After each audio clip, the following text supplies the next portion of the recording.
Okay, we had the new parts come through from the factory. We'll get them on the car ahead of FP1. Hey guys, and welcome back to another episode of my F1 2018 Career Mode. Today we are here for the Japanese Grand Prix and we have a massive double upgrade on the car. This engine upgrade, which you can see right now, is a ultimate engine upgrade, which makes us the best engine on the damn grid. And this will also take us as the top car on the pack by a country mile, along with a DRS upgrade on the aero side of things. As you can see, making a massive step forward in performance, and really looking forward to this weekend to getting stuck into business, and hopefully the car will drive a lot faster than what we've had in the last few races. But if you guys did miss the latest episode for the Russian Grand Prix, then do check that one out by clicking the card in the top right hand corner of your screen before you jump into this one, because obviously I might give away some potential spoilers. But as you can see, we are here in Japan, the Japanese Grand Prix around the phenomenal Suzuka circuit, the legendary Suzuka circuit, one of the ones that you always look for on the calendar, and one of the ultimate driving circuits where it really tests you as a driver and your abilities and exactly where your limits lie. And to be fair, in Friday practice, it wasn't too shabby. It was nothing spectacular. The car felt okay. We got most of the programs. I didn't do, I did all the programs basically. Everything was purple except for the qualifying performance test. The reason being is because I actually maxed out all the points, so there was no need for me to do it. And you know, what's the point in running the engine at a higher mode for no reason? I'm not going to score any more points, so I was happy to just basically call it a day there and call that a successful practice session. Now, for this race, quite an interesting one to be fair, because I made a couple of changes to my setup.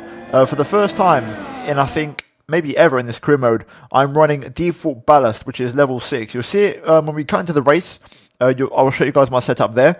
But basically, I'm running a default ballast on level 6. And I've gone back to the old-fashioned way when I used to do setups back in F1 2013 and 14, which was only adjusting the aero. So I'm running something like, I think, 7 and 5 on the wings. A very, very different setup to what I normally do and what I'm used to. And the reason being I'm trying that is because I want to try and basically do everything in my power to try and decipher this tyre overheating thing that I've got on my car and see if I can solve it. And now, after practice, I felt quite confident that I might have found the solution, so I decided to stick with this setup and see if it works. Ultimately though, I am lacking a little bit of pace compared to what I had with the other setups. This one isn't as fast, it's a little bit more understeery, so we'll see how it pans out. Straight away though, in Q1 we went out on these super soft compound tyres here, and straight away the car felt really, really good on these, really, really quick. As you can see, only half a second off on Vettel through Sector 2. Sectors 1 and 2 I was really good at. Sector 3 I lost a heap of time, and I don't know why. The AR were just so strong through here. As you can see, going through the final sector now, I was half a second down, but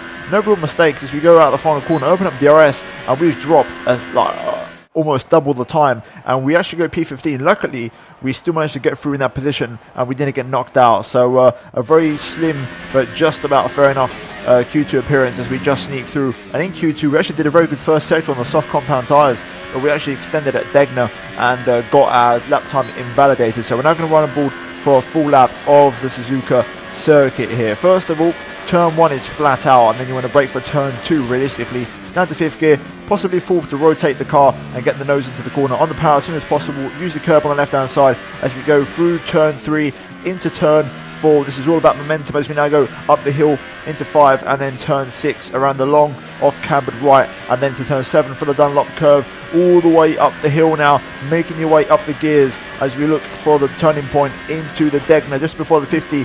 Really attack that apex, and then Degner to really get that inside curve, let the car run out nice and wide if you need to, as we got the power once again through the little kink into the Kobayashi hairpin down to the apex. Second gear action here, and making sure you pick up that traction on the exit. Going up now through the gears, through this back straight, through this curve back straight, may I add, and you look for the brake point into the spoon curve, which is coming up.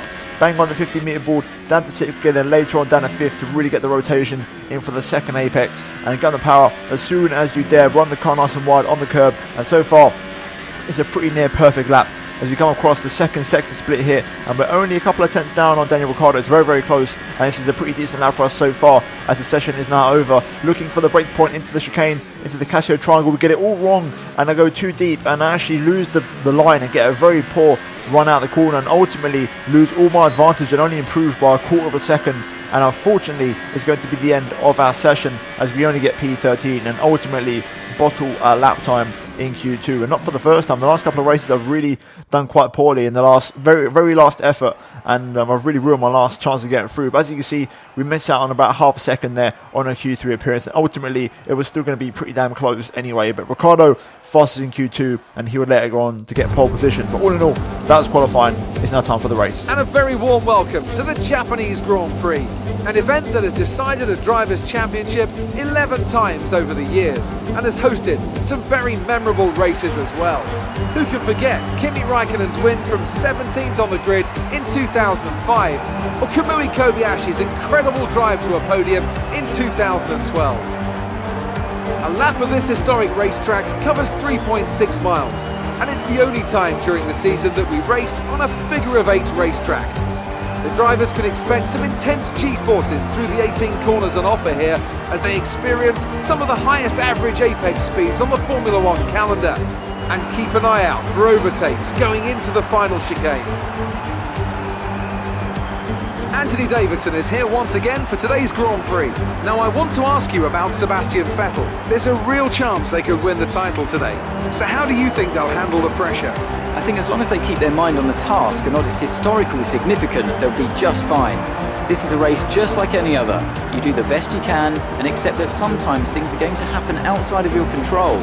If they can approach today with that attitude, the pressure shouldn't be a problem. So before the off, let's remind ourselves of yesterday's qualifying session with a look at the starting grid. Lewis Hamilton lines up on pole position, and starting alongside him P2 is Sebastian Vettel. Looking down the rest of the grid, we have Bottas, Raikkonen, Carlos Sainz and Perez, Ocon, Hülkenberg, Ricciardo.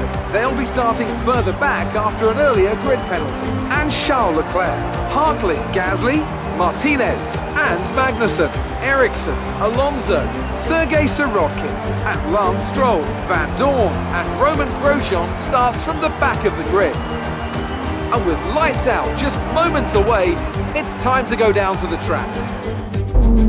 Right, here we are then on the grid for the Japanese Grand Prix P13, and a bit of a disastrous qualifying. Admittedly, it was my mistake. Even then, it was going to be close whether we got through to Q3 or not. So I kind of expected to be here. At best, I would have probably been P11. So it's going to be an interesting race. It's going to be a very tough one because we have to fight through the field and try and get ourselves into the top 10 and score some decent points. Now, with the engine upgrade, we should be pretty powerful and pretty competitive on the straights, which is what I'm hoping for.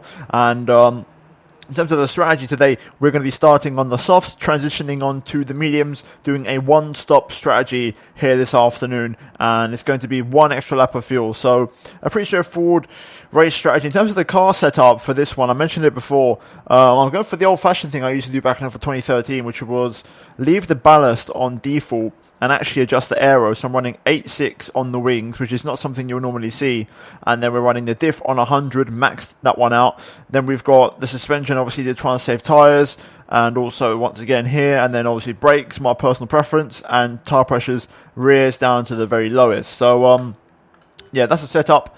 And that is the strategy. Now, I've pretty much taken all of your comments on board, and I've also done a little bit of a trick with my setup to see if I can make it work. I'm looking at the race strategy when I did it in practice. It seemed to work, but we'll confirm it now in race to see if we do have tyre overheating problems. But all in all, I'm looking forward to the race. Hopefully, we're competitive and we can have a good race weekend. With that being said, enough rambling. Let's just jump into it here for the Japanese Grand Prix. Right, here we go then. Let's get the revs up and get ready for the 5 red lights here at Suzuka. Lights out and away we go.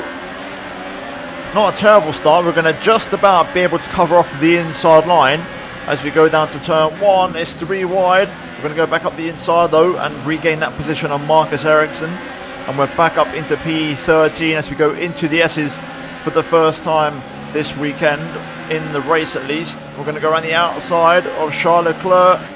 Inside for the next corner, we're going to barge our way through. Leclerc giving me minimal space on the apex, but we do force our way through, and we're up at the 12th place, which is great. We've got both of the Toro Rossos in front.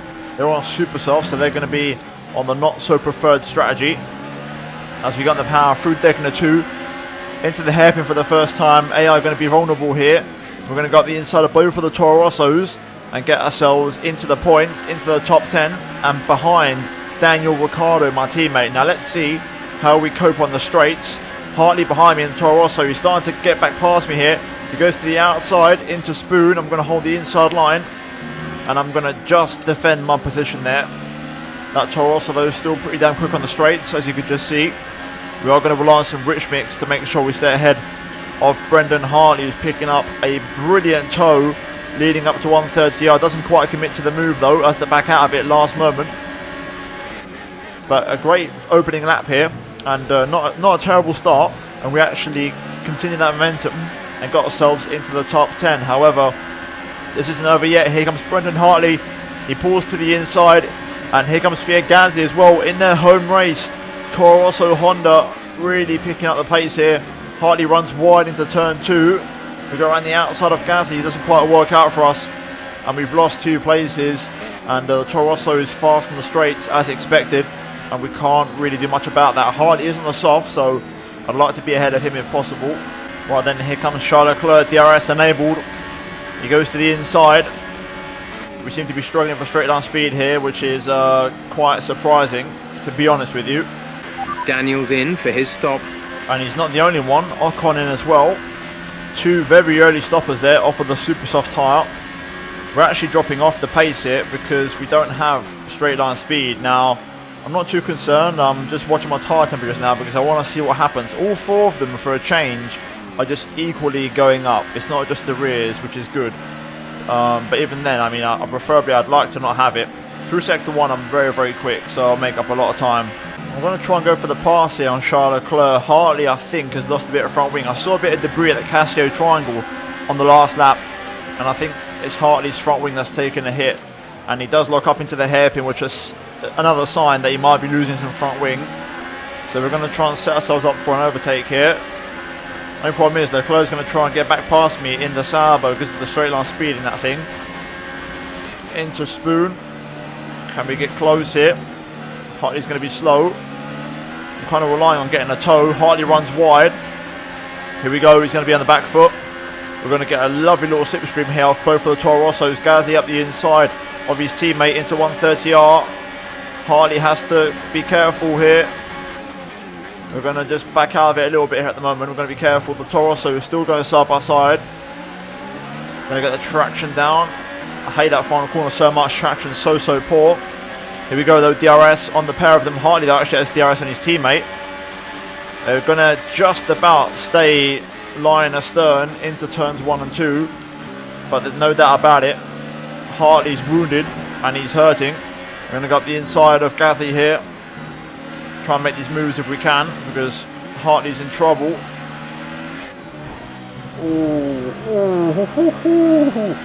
There was a gap there, but Hartley was not going to let me have it. This is so close. I think the hairpin's going to be what the doctor ordered on Brendan Hartley here, who's definitely struggling with his Toro Rosso. My front left's starting to get a little bit hot. All 4 tyres generally are just getting a bit warm. Up the inside of the hairpin on the Toro Rosso driver. It's from very far back, but we've made it work. And we're now up into P7. So now we've got to try and stay ahead. Hartley to the right hand side. Into Spoon. Oof. That was close, but we just stayed in front. Out of Spoon. Struggling for some traction, but we do find some in the end. And I think we've got enough of a gap now to stay ahead. So we're P7, now we've got to try and pull away if we can. More cars in the pit lane. Here comes Hartley to the inside. He commits to it, but we're going to go on the outside and hold on. I think he hit the back of me there and lost a little bit more debris. But we're now up into 5th place. Let's try and pull away now through sector 1. Right, my front left is getting way too hot. And just generally my front tyres, all 4 of them are pretty damn warm, but my fronts are starting to get to a danger zone. I've switched my differential down to 50. And I've now moved my front downforce down to 7 for the pit stop. Hopefully it will help, but for now this is still driver-wise. I'd rather the fronts get hot than the rears, that's for sure. More cars in the pit lane in the meantime here.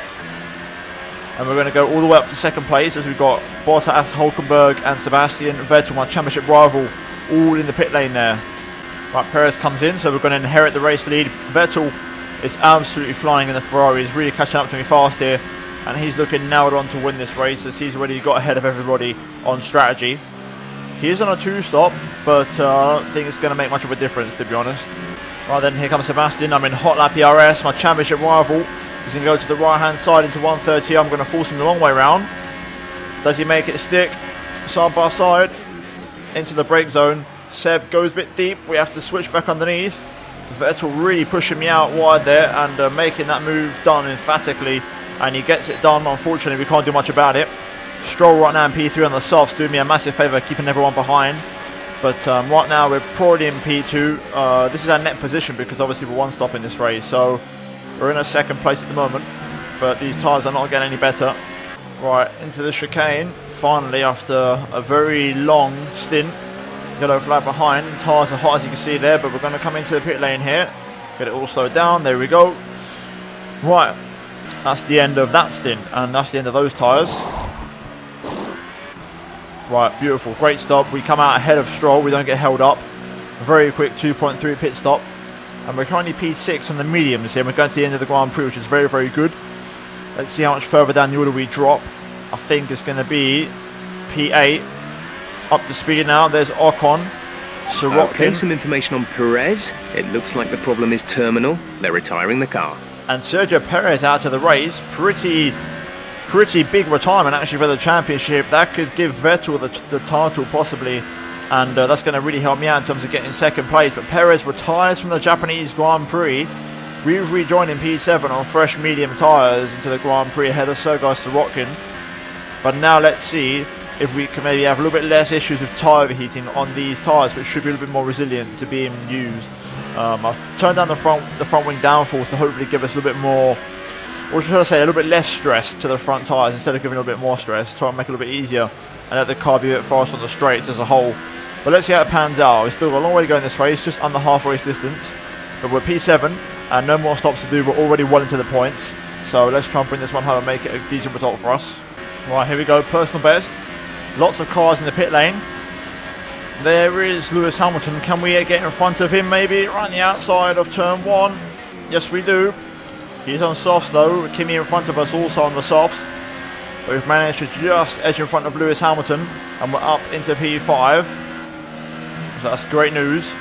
And there could be a podium up for grabs here because that Force India of Ocon in front of Kimi is going to have to stop again, I think. So that's going to promote us all by one position. Here comes Lewis, he's going to the outside of 130R. I'm going to show him the long way round. Lewis keeps his foot planted into the Casio triangle, a little bit of contact. And I will go around the outside. Lewis a bit scruffy through there, to be honest. We don't get the best line or the best traction now of that corner. However, we are going to have DRS, more cars in the pit lane here. There's Bottas leaving the pit lane as we jump up into third place for a podium position. And we just get back past Lewis Hamilton and we're into third place of the Japanese Grand Prix for now. Oh, yellow flag. Oh, and it's Sebastian Vettel. I think, oh my God. Information on Vettel. They are out of the race. Sebastian Vettel out of the Japanese Grand Prix. Perez retired earlier. Both of my championship rivals are out of the Grand Prix and we're now into second place.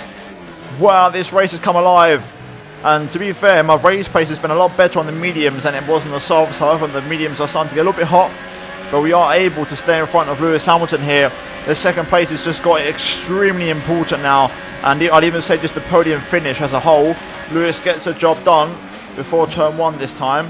So we're going to have to just follow him for now. But I think I've got the pace to keep up, especially through this first sector.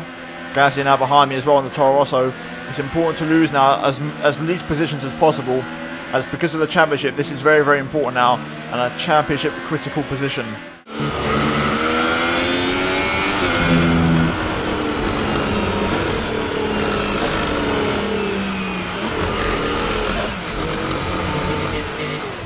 Okay, Pierre Gasly comes in, so that's one less threat.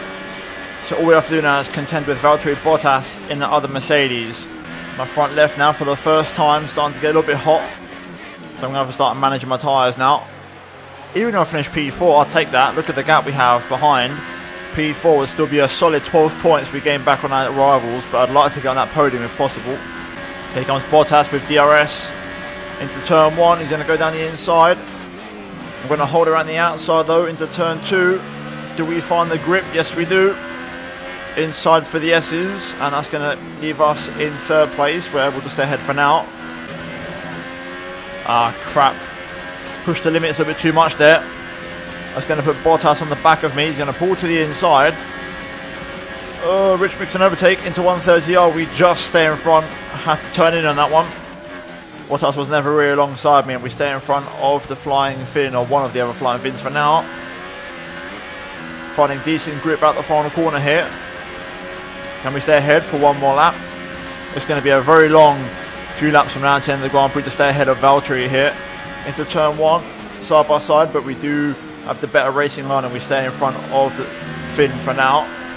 Once again on the pit straight, Bottas to the left hand side. Can we stay in front? Yes we do, just about into turn 2. We are really going to try hard to hold on to this third place. Bottas very close this time around. He goes to the left hand side.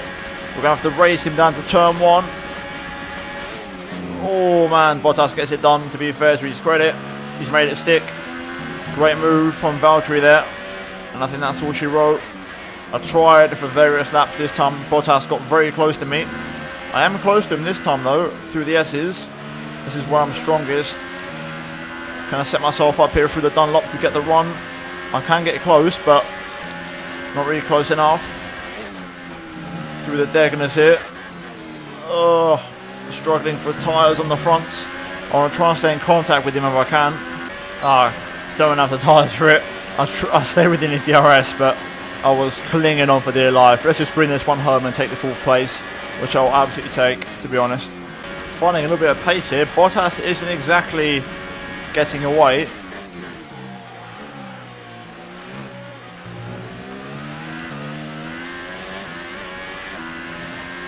But I still think it's going to be impossible to catch him. He matched my personal best. But Bottas has a little bit too much pace. Last lap of the Grand Prix. Right then, last lap of the Grand Prix. Raikkonen wins at Suzuka, and Hamilton's going to get 2nd place. Valtteri Bottas is going to round off the podium, and we're going to come home for a very decent 4th place. And after starting from P13, I will absolutely take that, considering both of my championship rivals retired from the Grand Prix. So all in all, a decent 12 points for us in the championship, and let's see what that means in the championship standings. Right, so looking at the final race results, Raikkonen wins at Suzuka. Lewis 2nd place, actually had a 5-second penalty to his name, ultimately way too far ahead for it to really affect me, or Valtteri Bottas, who finishes in 3rd. We get 4th ahead of Esteban Ocon, and Lance Stroll from P18 from the grid to P6. Very good performance from him there. Pierre Gasly P7 ahead of Kevin Magnussen, Brendan Hartley, and my teammate Daniel Ricciardo scoring a single point. Both of the Renaults missing out. And further down the order, the 2 retirements of the Grand Prix, Sergio Perez and Sebastian Vettel, which will mean for the Drivers' Championship, the lead at the top stays at 9 points, but we get within 2 race wins, so inside of 50 points of Sebastian Vettel, and the gap now down to 43 points to Sebastian, and I think it's 34 to Sergio Perez. And Raikkonen with that race win jumps up into 4th place, overtaking Daniel Ricciardo. But in terms of the constructor standings, Ferrari still lead the way, and they actually extend their lead a little bit over both myself in Red Bull and also Force India there, so they were pretty happy with that one, all things considered. And Mercedes actually jump up into 4th place, overtaking Toro Rosso there, so they'll also be pretty happy with that one, considering their terrible run of form lately. But all in all, those are your race results, and we're now going to move into the laptop. Right, so here we are then on the R&D screen. Now, we've got a couple of options, and I'm not really sure what to go for. I think, realistically speaking, I could go for an ultimate drag upgrade, but 4 weeks would mean it would arrive for the last race of the season.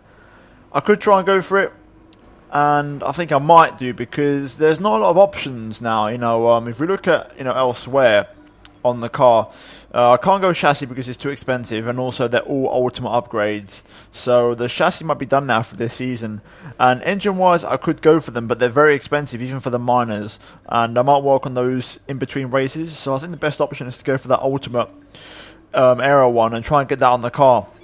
So we're going to do that. That's going to arrive for Abu Dhabi, and in the meantime, for the remaining races, we're going to try and focus on getting these minor engine ones on the car, and that's going to be pretty much us maxed out when it comes to development this season, and trying to get the max out of this Red Bull car.